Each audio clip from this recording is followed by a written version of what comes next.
പ്രിയ പ്രേക്ഷകർക്ക് സീരിയൽ ന്യൂസിലേക്ക് സ്വാഗതം. കൂടുതൽ സീരിയൽ ന്യൂസുകൾ അതിവേഗം ലഭിക്കുന്നതിന് ഈ ചാനൽ സബ്സ്ക്രൈബ് ചെയ്യുക.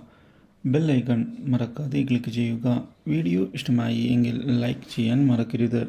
നമ്മുടെ പ്രിയ പരമ്പരയിൽ നിർണായകമായ വഴിത്തിരിവുകൾ വന്ന് സംഭവിച്ചിരിക്കുകയാണ്. ഇപ്പോൾ മല്ലികയ്ക്കെതിരെ പ്രതികാരവുമായി മുന്നോട്ട് പോവുകയാണ് നിരഞ്ജനയും കൂട്ടരും. ഇതേ തുടർന്ന് ചിത്തിരയെ ചതിയിൽ അവർ വീഴ്ത്തുകയും ചെയ്യുന്നു. എന്നാൽ ചിത്തിര മടങ്ങി വരാത്തതിനെ തുടർന്ന് മല്ലികയും ഷാജിയും ആകെ പേടിച്ചിരിക്കുകയാണ്. ഇതേ തുടർന്ന് ചിത്തിരയെ കണ്ടെത്തുന്നതിന് വേണ്ടിയുള്ള നീക്കങ്ങൾ അവർ ആരംഭിക്കുകയും ചെയ്യുന്നു. പക്ഷേ കുറേയധികം അന്വേഷിച്ചിട്ടും എവിടേക്കാണ് ചിത്തിര പോയത് എന്നുള്ള കാര്യം കണ്ടെത്താൻ സാധിക്കുന്നുമില്ല. ഇതേസമയം പ്രതിഭയെ ചെന്ന് കാണുന്ന നിരഞ്ജന ഇനി മല്ലികയെ കൊണ്ടുള്ള ശല്യം ഉണ്ടാവുകയില്ല എന്ന് അറിയിക്കുകയും താൻ അതിനുവേണ്ട കാര്യങ്ങൾ ചെയ്തിട്ടുണ്ട് എന്ന് വ്യക്തമാക്കുകയും ചെയ്തിരിക്കുകയാണ്.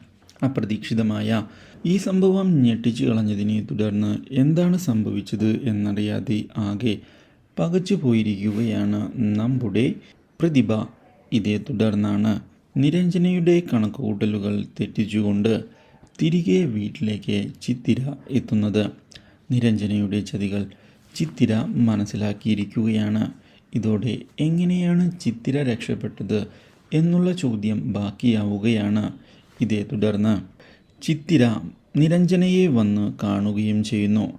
ചിത്തിരയുടെ അപ്രതീക്ഷിതമായ ഈ കടന്നുവരവ് നിരഞ്ജനയെ ആകെ തകർത്ത് കളഞ്ഞിരിക്കുകയാണ്. Do like, share and subscribe.